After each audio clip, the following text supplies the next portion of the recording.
welcome to a brand new episode of the Straight Up Show podcast, Music Monday. I am your host, Calvin, and we're winding down season 4. It has been a phenomenal season. You all have liked these subjects, and we've only had very few Music Mondays, but today is no different because every one we do is always phenomenal. And, I have a big issue with doing Music Mondays because I like to hear different styles of music. I know T-Pain got into the news recently about how a lot of artists are not being authentic or is not original anymore. And I kind of have to agree with him because it's just like music is just easy, and some guy harped on me about being a DJ, and I'm like, well, I like to mix music, but it's not my own music I'm making. So people really have issue with how music is created. Now, a lot of y'all know that if you listen to our episodes that I am originally from Louisiana. So are our guests who are currently in Louisiana, Lee, Brandon, and Christina. But I was the one who moved to Texas and wanted to see the big stars at night, big and bright, deep in the heart of Texas. But with that being said, when I first got here, I didn't have a really place to stay at or stable place. So I moved into an unforgettable Airbnb. Uh, but when I was there, I didn't have any friends. I just had family. But one of the people that I did meet was a college couple that I met. And that's going to be our guest today because we did have one common bond outside of being like just people who love video games and stuff like that. But one common bond we had was music. And our guest today is one of the music, I can now call him a master of music. So without further ado, help me welcome the one and only Jonathan Valenzuela. How you doing, Jonathan? I'm doing all right, Calvin. Thanks for having me on the show. So like you heard, my name is Jonathan Valenzuela, and I'm a DFW-based guitarist. So I just finished my master's at SMU. That's, I think, what Calvin was talking about. Yeah. And my girlfriend did, too. She's also a classical guitarist. And I'm also teaching at Plano at the new Yamaha school. So trying to stay busy, Trying to stay busy. During the summer, yeah. But anyway, man, thanks for having me on the show, and I can't wait to share some of my music with everybody. No, man, you're great, man. I just want to say thank you for coming on the show because, believe it or not, this is big for me to have you on my show. Just to brag about you a little bit, when we first met, I didn't, because I met artists before. I met people who were in bands, and but there's just something special about you. And shout out to Blair, who's also his girlfriend he was mentioning. She is phenomenal as well. But these two are great, and we had a common bond with music, and we didn't know that at the time. Yeah, And I don't know if you remember this, but we were in our Airbnb. I keep saying it for a reason. I keep clearing my throat for that reason. Jonathan knows why, but we were at an Airbnb and we were in a guest room, and I told y'all that I kind of make my own beats. And these two, I don't know if y'all have ever made beats before, but y'all hopped on my little device and y'all just came up with a beat that was just like, wow. Do you remember that?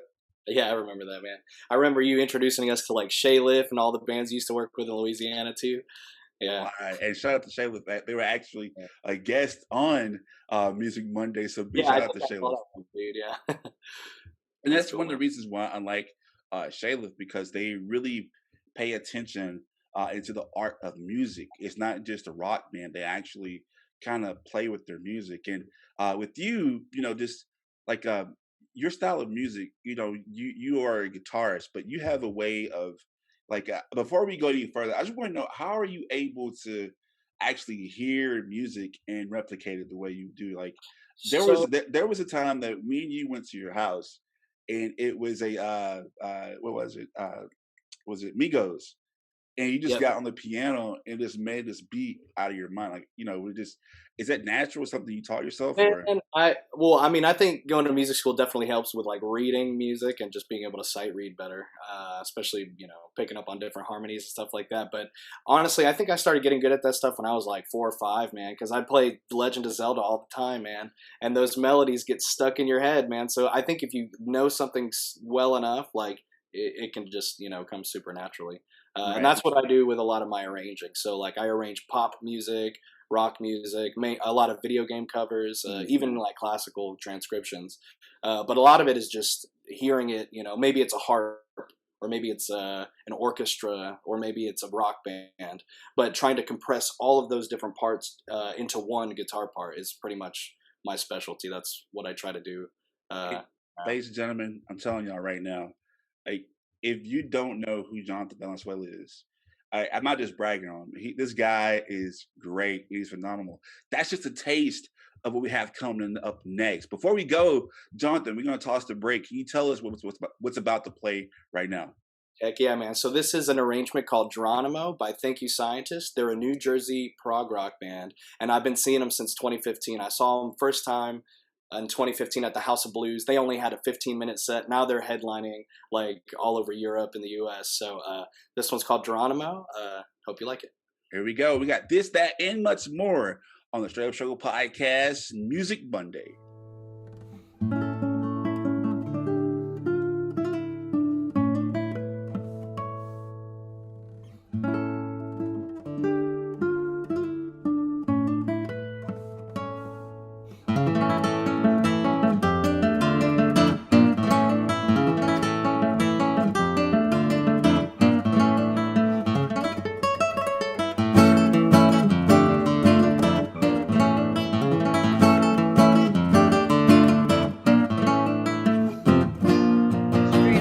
Means to be able to speak in a way that is straight up, to be honest, and to speak your truth. Raw, uncut, you know what I mean? It's blunt, you know, straight to the point. This what it is. It's just a place to be open and honest, and that's what I appreciate most about it. And it provides a place for community members to come together and just be straight up with each other about things that are going on in the world, because it affects all of us.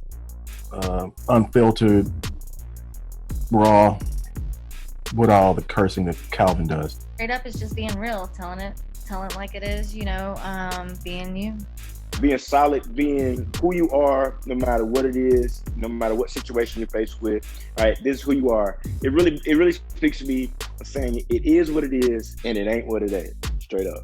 All right, welcome back to the Straight Up Show Podcast, Music Monday. I am joined by the wonderful and masterful Jonathan Valenzuela. Thank you once again, sir, for coming on our show. Oh yeah, it's a pleasure, Calvin. You know, anything for you, man. Yeah, man. Like, and I say, as y'all know, if y'all been listening, he's a good friend of mine. Actually, the first friend I made when I moved to Texas. So I mean, he kind of holds a special place in my heart. Him and Blair and Jonathan's family. So shout out to all y'all, especially Caleb. Shout out to y'all over there as well. But no, Jonathan, man, I've been around a long time, man. I've been around music, you know, since forever, you know, my whole life. And I've seen artists, I've been in battle of bands and been in different places, but man, you yourself as an artist, man, and I know I'm not hyping you up, but man, you really are a diamond in the rough. Like I said, we talked about you being in your house and just, you hear a Migos song and you could turn it classical just like that. And that tripped me out. So I want to know, like, how did you get into music, and like, you know, what got you into music in the first place? Man, honestly, I took piano lessons since I was 8 years old.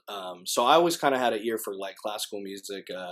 I wouldn't say I loved it. It was just kind of something that I did as a kid. You know, parents take you to your lesson. You do your lesson, you practice, you know, you get better, hopefully. But man, really it started when my dad took me to Guitar Center, and I begged him for a long time. I said, Dad, please buy me a guitar. Like, I'll play it every single day. So he ended up buying me like a Gibson Les Paul Epiphone knockoff Junior. It was like $100. It was terrible. Like, the pickups were garbage, but I played that guitar like every single day, man. So a lot of my first, you know, big influence were bands like AC/DC and Metallica and stuff like that. It wasn't until I was around 15 that I really started getting into like, you know, classical music and the classical guitar. When I went to my first guitar class in high school, I showed up with my electric ready to jam, and they were like, it's not that kind of class. So I had to buy one of these, man. And I didn't think I was going to like it at first, but it ended up becoming my major, man. And now it's pretty much all I do every day. So, you know, it's kind of hard to find time to practice piano, electric guitar, bass, classical, especially when you're working on degrees and you've got 45 students you got to see every week. So that's what I'm trying to do with my new and upcoming EP. Is I'm trying to showcase more of what I used to do and just some of the other talents that I have, because most people just hear me play on this guitar, so yeah. And that's the first time I saw you was I heard you. We had a guest because the Airbnb we stayed at, it was multiple people there. Just so happened, and you can hear his last name, so he's of Hispanic and Latino descent. But we had actual guests who were from Mexico that was there with us, and they always made you play a song called what? Tico Tico. Yeah. And they would go crazy to hear that, and that just shows you how music can move people. I've never heard that song Tico Tico, but when I saw those guests who were coming from to America from Mexico, and to see them just go crazy over you playing that, it made me want to be more engaged into the Hispanic and Mexican culture. But I was like, golly, man, music can really move people. And that's how I knew you were special, man, because your music, it moves people. It moves me because at the time I'm more of hip hop, and more of pop. And to hear you go classical, it was like, wow, you really are good at this. And then, I used to play a little something in the school because when I saw drumline, I wanted to be a percussionist, and it didn't work out that way. And kind of like you with the guitar, you had to find out. And so you kind of had a change of heart. You wasn't going into learning music to be a rock star. But you end up being classical. So I want to know, how long did it take for you to actually get down, I guess, guitar, because that's your primary instrument that you use and you're with. How long did it take you, I guess, well, now you actually are legally mastered guitarist, but how long did it take you to actually just flow with it and be yourself when it came to guitar? That's a really good question, man. Honestly, it had a lot to do with the inspiration of my teacher, because my teacher, Robert Guthrie, is a phenomenal, world-renowned guitarist. I mean, he's played all over Europe. He's played in Mexico. There's a famous video of him playing on a Mexican television station, actually. And there's a funny story about he actually got there 2 minutes before he had to play. And so he was just ready to play 30 minutes of music. I mean, just like that in 2 minutes, no warm-up. So he's a big inspiration for me. I feel like probably, because your question was how long or when, I would say maybe a year or two ago, man. Maybe when I first started my master's, that's when I think started really practicing more seriously, because undergrad, you got so much stuff to do, man. There's just, you got so little you got to work, you know what I mean? You got 18 plus hours a semester. So I feel like I really started getting into it seriously probably about a year or two ago. And I've definitely seen the most improvement, I think, in that time. I have too, and I actually seen you. I guess your recital. I guess the last one you had to do, on your own, and I was like, man, how are you doing this, man? I couldn't imagine just to, I guess, memorize or just do that, and it was an hour long too, man. It's got to be an hour, yep. I was like, geez. But I enjoyed it, and you always got my support when you do this. But okay, this is a funny question, I guess. So I've never seen this before, right? You don't use picks, guitar picks. What do you use? I use these. These are my picks right here, man. So people always look at me funny. I used to have this engineering internship a long time ago when I was still going to be an engineer. And I remember the first day I went to work, I had, short nails on the left hand, and then these talons over here in the right hand. I remember shaking my boss's hand, and he just kind of looked at me funny, what? You cut your nails? And I was like, nope. So yeah, this is P, this is I, this is M, and this is A. So this is what it's pulgar, indicio, medio, and annular. So it just stands for thumb, index, middle, and ring.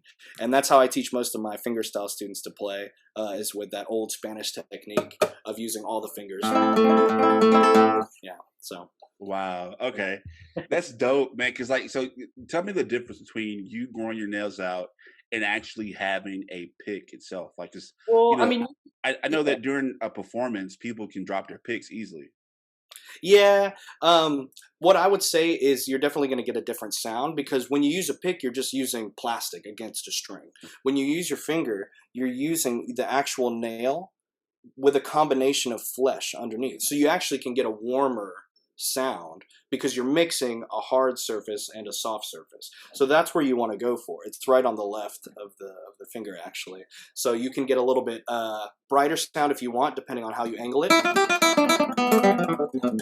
Or you can get a warmer sound depending on where you place your hand and how you angle where the flesh touches. But, same thing, but much different sound. Wow. So is that what kind of guitar is that? Is that like a Spanish guitar? This is not. This is a South American guitar. So my Spanish guitar is over there, man. I just dropped like 62 on it, and but it was built in Madrid in '85. So that one's a legit Spanish. This one, this is my beater guitar. As you can see, it's seen better days. But this one was built in 2010 by a guy named Guillermo Porras Salazar. So it's a Costa Rican guitar, actually. Okay. Yeah. Wow. But it's beautiful, man. It's it's nice sound, man. It's big sound. So. Man, you know that Spanish, Spanish guitar is like just like the sexiest, just man, you just got that Carlos Santana like the Spanish guitar. I love it, man. You can just, I love your style of music. Now, guitar is not your only forte or fort. Sorry for people who are really critical about that word. But guitar is not your only, instrument that you use. Like, what else do you use? So like in the upcoming EP, I am tracking keys. So I play piano. I've been playing piano since I was about 8. I'm tracking bass guitar. So I play a little bit of bass guitar. I got a cheap Squier bass. But when you hook it up in GarageBand, you got all those different amps to choose from. You can sound great on a $90 bass, man. Right. That, and then I don't really play steel string anymore, though. Like I used to have a steel string guitar, but it's just something about the tone quality of these nylons. You just don't get the same. It's just kind of harsh, I think, when I play on steel string, and it's not good for my nails either. And the thing about you is that, and I got 2 questions, and I'll toss the break. But with you, when, like I told you, we met together in Airbnb, and we just bonded right away. I love it. Music bonded us really well, but it's so hard to mimic music. And I think that even with me trying to hear it and mix it, you have a good ear. And like, I don't know about you. This might sound crazy. I might be wording this wrong, but when I listen to a song that doesn't have many instruments or that doesn't have like many beat machines in it, I can just break down like, okay, for instance, Queen, right? I kind of I can listen to the song, but as I'm listening to it, I can mute out every other part and just focus in on that one. Do you have that same ability as well? I don't know if I would put it exactly like that, but I definitely can kind of put things at the background and bring something to the foreground. Yeah, I won't say that I can mute it muting tracks, but I can definitely yeah, because a lot of stuff that I do is 3 or 4 voices at the same time. So that's the benefit of using these fingers instead of a pick, because you can select which voices you're going to play at what time, right? So yeah. I think I know what you mean, man. Yeah, because definitely if I'm hearing a bass and I'm hearing a guitar and I'm hearing a violin and I'm hearing a voice all at the same time, I want to think about what I want to accentuate. What is the most important thing, right? And how loud should that be over something else? So yeah, I definitely think that I'd listen for that, and I'll kind of tune in and out of a specific instrument or voice or something like that in a song.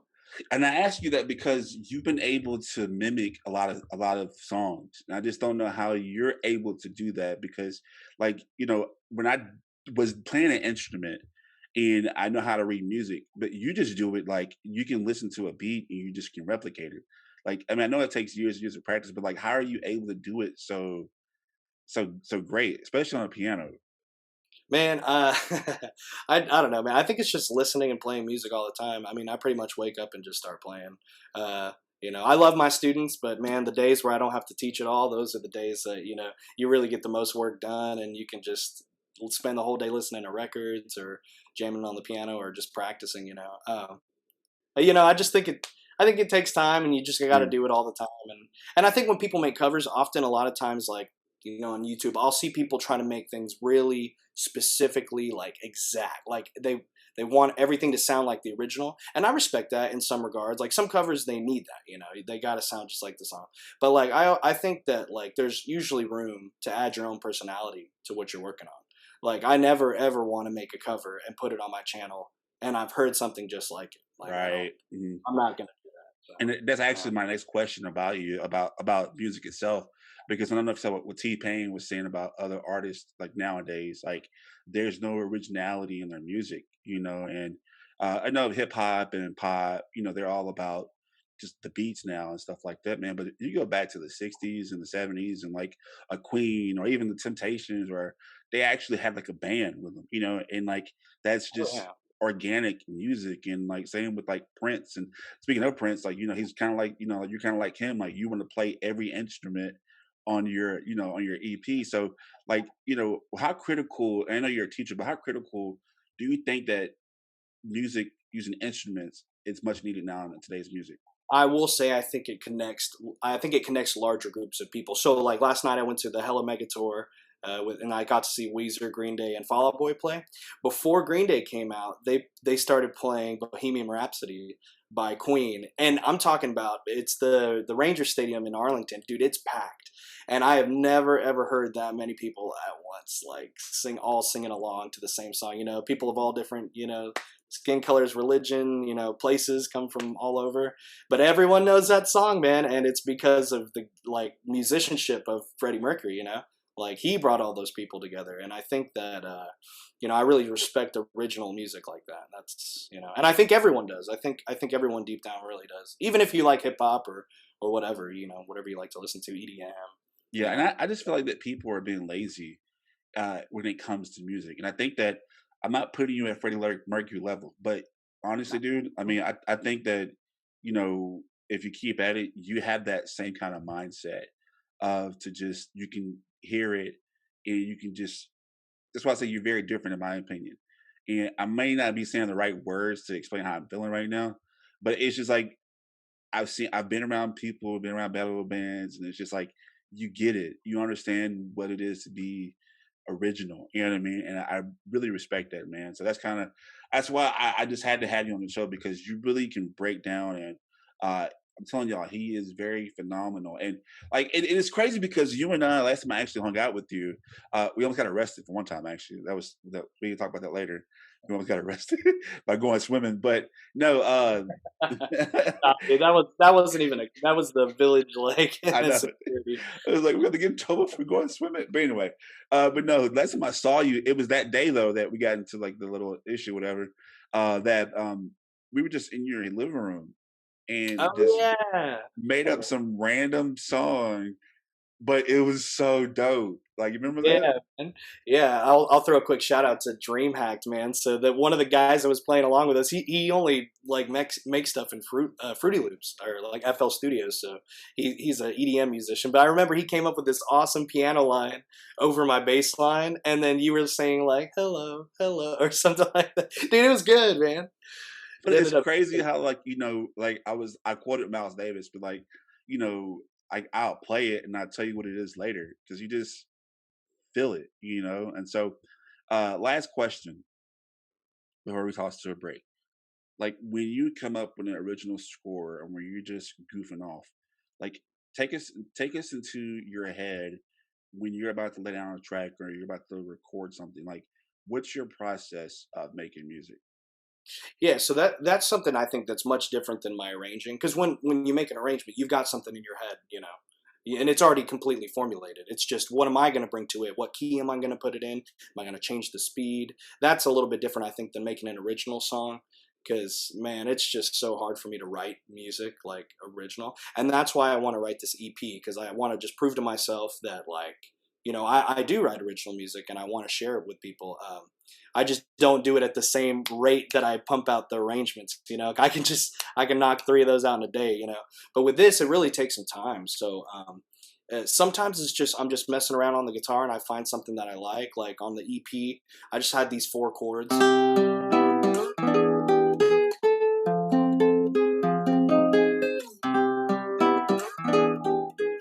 And it just ended up turning into an awesome melody. And then I showed you that when I added that bass line. Yeah. But anyway, but sometimes it's like more emotional, I'm thinking about something, I can't get something off my mind. And I'll just sit down and try to distract myself. And sometimes I come up with, just a nice little flowing melody. So it really hits me randomly. I think when I sit down and I try to tell myself write something, nothing ever good comes out. It kind of just always comes in the moment. And if I can write it down, then I keep it. If I forget it, then, it's gone. So That's why he's amazing, man. He's an amazing artist. We're going to have more with Jonathan Valenzuela. Am I saying it right? Make sure I got it right. But before we go to break, you got a little bit sample of your music. What are we going to listen to next? What's this? So this is a song called Distance, and I actually wrote it because I was sad about one of my best friends leaving back to China, and basically was just trying to distract my mind, like not think about it. And I wrote this little melody, and I'm actually it's actually a collaboration with DreamHack, who's an EDM artist. He's already got an EP on Spotify. He's a really, really good electronic musician, and we're actually collabing on this one. And we hope to be done with it pretty soon. But this is just a little 30-second tease of what's to come. All right. And we're going to have more with Jonathan on the Music Monday here on the Straight Up Show podcast. Stay tuned.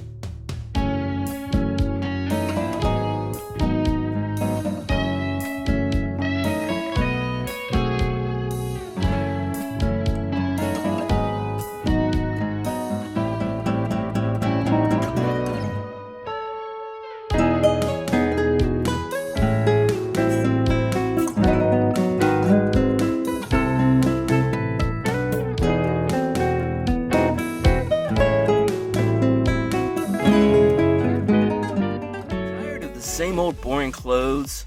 Want to support your favorite podcast but don't know how? Well, you're in luck. The Straight Up Show podcast store is finally here. In our Teespring shop, you can find all the merch that tells the world you're keeping it straight up. From t-shirts to masks to even leggings, our store has you covered. Just visit straightupshowpodcast.com and click that merchandise button. That's STR8 upshowpodcast.com. So far, our season finales have always been about celebrating straight up hitting a milestone. But this year, we're celebrating with you. This year, we want to celebrate with you by answering any questions you may have about the Straight Up crew, show, or just general questions. I would like to say anything goes, but who knows? You've probably heard worse on our show anyway. Send us your questions by emailing us at straightupshow@gmail.com or by messaging us on social media, Instagram if you need a preference, or our website. Links will be in the description, and yes, we do accept video messages. All right, welcome back to the Straight Up Show podcast, Music Monday. Man, Jonathan Valenzuela, that was some good music, man. I cannot wait to hear your EP, and we're going to talk about your EP that you have coming out. But before we do, I just want to know, like, who you got new music coming out? What audience are you trying to attract?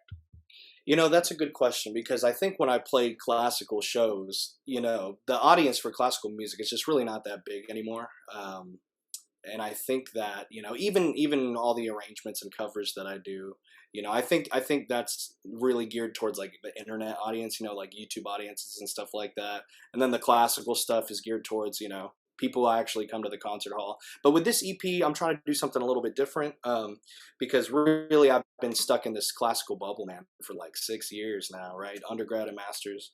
And I want to use the skills that I learned, like from my professor and all the colleagues and friends that, I shared music and shared recitals with. But I want to apply it to music that people actually want to listen to, man. You know what I mean? So I wouldn't say I'm going for like coffee shop type vibes. I definitely want to say I'm going for like huge concert venue type vibes, I've got a few vocalists featuring on some of the tracks, so I think that's going to help, help the EP a little bit in terms of, most people like to listen to music with actual words and, lyrics in them. And then, yeah, but most of it is just, really, really nice, like flowing guitar music. And, I know a lot of people are still into punk and metal and stuff like that, but I feel like the electric guitar is kind of like, subsided, in the wake of like hip hop and like electronic music and stuff like EDM, that. yeah. Yeah, but it's still used, but like I'm pretty much just trying to add like the classical guitar to that. You know what I mean? And I think it mixes pretty well. So. And make sure I get this right. You said Dream Act. Is that what his name is? Oh, Dream Hacked. Like he's Dream gonna hack Hack. it. Dream Hack. Okay, so you're gonna collab with him on his stuff. And now let me ask you this. So when your EP, I know you really don't want to spoil it too much, but can you tell us what it's about? Like, I mean, you just said that you want to branch out and get away from that bubble, but like, what's this EP? Is it titled, or is it titled yet? Or No, it doesn't have a title yet. All I can say is that the first song is called Distance, yeah, that's all I really got. I'm not really good with names, so I've got about 3 of the tracks almost done. It's going to be a 5-track EP. I'm just trying to kind of. It's almost like a showcase, really. It's almost like, here's a funky song, here's a punk song, here's a song with a little bit of electronic music. So it's almost like a little, charcuterie board of like of different styles. So I feel like it may attract, a wide, range of audience. I know you want to get out the classical bubble, and you don't want to just stay in there, and you want to just do something different, right? And I think you have that ability to. But somebody who is from the hip hop side of things, and or in layman's terms for some people of the hood, it's messing. But no, since I'm someone who is, I've been around producers and stuff like that. Do you ever think that you can see yourself being an engineer or a producer, being a producer at all? So this EP is actually going to be produced by DreamHack Studios. So it's going to be all original music, and he's featuring on that one track.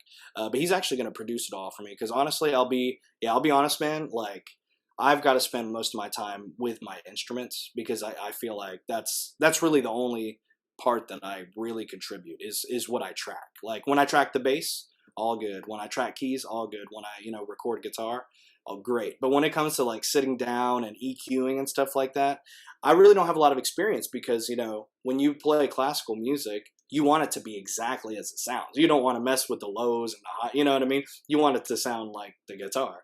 So he's definitely helping me out a lot with that one, and it's actually going to be released through his studio. Shout out to DreamHack. And but I say that because I say that to say this, because you have a great mind to direct people when it comes to music, and you're doing that right now because you, like you said earlier, you are a teacher to young musicians. Like, how did that come about, and what do you hope your students will learn from you? That's a good question, man. So yeah, I started teaching probably my freshman year, just at a few studios around Dallas. And I, taught privately, in Highland Park and stuff like that. And I really didn't think much of it when I was first in undergrad, because I didn't know if I wanted to be a teacher. I was just like, oh, yeah, it pays okay. But now I'm working at the Yamaha School in Plano, and man, I'll tell you, man, it's a different caliber of student there, man. I've got like 11-year-olds who I can pull out a jazz chart in front of them, and they can sight read that like nothing. And I'm just like, oh my, like when I was 11, I couldn't do that. I would be like, give me the tabs, bro. Like, I can't read that.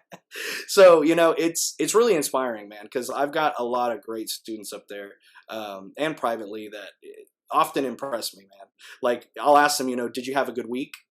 Standard question. And they'll say something like, yeah. I'll be like, well, did you go anywhere? Did you do anything? They were like, no, I just practiced guitar all week. Like, I just stayed inside and practiced. And I was like, good, like, awesome, and they'll come in there and they won't miss a note, man. So it's definitely a really, really big part of my life now. I've got like 40 students now, man. So Changing the road, man. Yeah, well, that's the goal, man. Yeah, and so let me ask you a question as a teacher and a musician. So like, I saw Drumline. I wanted to be the next Nick Cannon. You know what I mean? First off, I had the wrong snare drum. And it didn't work out, and I found out you have to move a lot, which I probably should be doing right now, but that's another story. But those parents who, I'm pretty sure you come across this, how do you address those parents who like force their kids to do music, and it's not like, they're just doing it for a hobby, or basically an unglorified babysitter for a moment in time. Yeah. They don't really.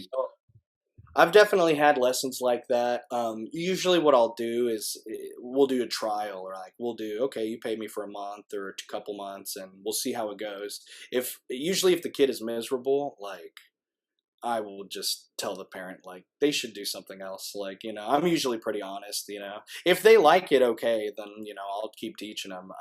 But I've had a few encounters with parents that, yeah, where I kind of told them like, they might be happier, try and dance or soccer, like, maybe this is just not what they want to do. But the funny thing about it is like, I've had students who had incredible minds, super, super gifted at reading and stuff like that.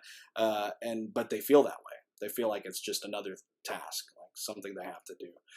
So I definitely don't want them to feel like that, because, if they have a brilliant mind like that, imagine if they applied it to something they really, truly wanted to do. Yeah. But at the young age, I mean, it's kind of like, okay, you're 5 or you're 6, like you don't really know what you want to do. So I think, a few years of piano lessons is not going to hurt anybody. Yeah, and that's kind of how it was, man. I just think that, like, because it does sharpen your mind, and I think that music now, if you learn it at a young age, it expands your brain, and it helps you focus in other areas too of concentrating, and it's definitely wit, and just like you have a great musical mind. I want to know, are you gonna you yourself, or are you planning on expanding that your mind, and maybe a year or two become Dr. Valenzuela? Oh, that is a good question, man. Yeah. I thought about getting a doctorate. I just don't know what I want to get one in, because I already have 2 performance degrees, so I don't really want to get a doctorate in performance. I probably want to get like an actual like a PhD, like an actual research degree. But man, that's gonna take a lot of time. So I think I'm gonna spend a few years, just practicing and working on my craft, teaching.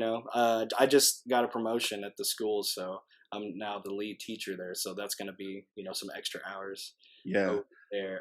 So yeah, I'm just going to keep it up, man. And then eventually when I'm ready to move out of Texas, yeah, I think I'll go get a doctorate somewhere. Hold up. You can't leave Texas, man. Well, you can't leave Texas, man. Come on now. It's the greatest state ever, man. So oh man, I love Texas, dude. Don't get me wrong. I'm not really patriotic. I mean, super patriotic, but man, I love me some Texas, dude. yeah, I do too. And like I said, Jonathan's one of my first friends in Texas, so I had that bond with him. So, like, are you going to have on this EP coming out, which is not titled yet? Are you going to, like, because you are, of course, of Mexican Latino descent, and some people will argue you can't call yourself Mexican American. That's neither here or there. But are you going to have any kind of like heritage music on this EP at all? So yeah, I'm definitely going to have some like solos. Yeah, you know what I mean? So yeah, so a lot of it's funk, a lot of it's jazz. But there's definitely some stuff in there that is going to sound, a little Hispanic, if you will. Yeah, have some heritage on it. Yeah. Have some on there, because I mean, when I heard our friend when she heard Tico Tico and she just melted, I'm like, oh, I never heard this, but like now everywhere I go, I can like be like somewhere in Fiesta, and I'm just Shazamming every song, and I just go back and listen, because it's just like you open up an avenue of music that I've never seen before. You hear the typical like Selena and stuff like that, but like being in Texas, first off, because I'm not from Louisiana, we don't have many Hispanics in Louisiana. We do have a sprinkle, not as being the majority of where I'm at right now, especially where we were. And to see people from Mexico just fall in love with your music, but it opened up my mind in expanding my musical knowledge. So I really thank you for that, man, because I was being absent-minded on music, and I'm all about hip hop. So that's why I love hearing your style of music and being friends with you, because you can expand from funk to classical to hip hop. What you did with Migos on the piano tripped me out, but that's neither here or there. But I want to know the last question. You're Jonathan Valenzuela. You're a guitarist, pianist, overall master of music. Certified now. You have an EP coming out, or you're just an artist yourself. Why should people listen to your music? Oh, that's a that's a tough question. Well, I think what I bring to my music, especially in my arrangements, because I really think that's my forte. You know, I think that's what I'm best at is I play like everything, man, and I'll play anything. So like if you check out my channel, there's definitely going to be hopefully at least one thing, you know, that you can connect with. So, you know, something that you like. And that's what, you know, what you just said about how, you know, you mainly listen to hip hop and now you're trying to get, you know, more into, you know, Latin music and stuff like that. It's kind of like me, but reverse, man. I was really into classical, but now I'm trying to make rock covers. I'm actually working on See You Again by Tyler, the Creator. I'm going to do a solo guitar cover of that one. So I'm trying to do some stuff that people can connect with, especially, you know, people like my brother, you know, that's all he listens to is Tyler, the Creator, you know what I mean? Huncho Jack, like, you know what I mean? Like, so, yeah, I definitely think that, you know, if you check out my stuff, there's bound to be like one thing in there at least that, you know, you can connect with, and hopefully more throughout the years. But yeah. Well, I like them. I got much love for you and Blair, but definitely, man, and your family. But yeah, I like them. I'm telling y'all, if y'all don't know who Jonathan Valenzuela is, I promise you will soon. We will make sure that he has his EP. We're going to play it on all our platforms. But until then, thank you, Jonathan Valenzuela, for coming on the Straight Up Show podcast. How can people reach you on social media, or maybe you can help them out? Give us all your socials so we can get people to getting connected with you and your music. Oh yeah, for sure. So you can find me on YouTube and Spotify and Apple Music and pretty much all streaming platforms under my name, Jonathan Valenzuela. You type it in, it'll pull up my cover of "Say It Ain't So" by Weezer, and then my Instagram handle is Valenzuela Guitar. So you can check out, you know, the new projects I'm working on before I drop them. I usually put just little samples on there. So yeah, man. Yeah. So there you go. There you have it. Hey, Jonathan, once again, sir, thank you so much for coming on our show. Before you go, you're going to drop a little something for us, right? Yeah. So this is a performance I did. It's called "Say It Ain't So" by Weezer. I think it's definitely probably the most popular thing on my channel right now, and I think it's just because it's such a great song that everybody loves. But here is my take on classical guitar of "Say It Ain't So" by Weezer. Right, there you have it. Once again, ladies and gentlemen, Jonathan Valenzuela.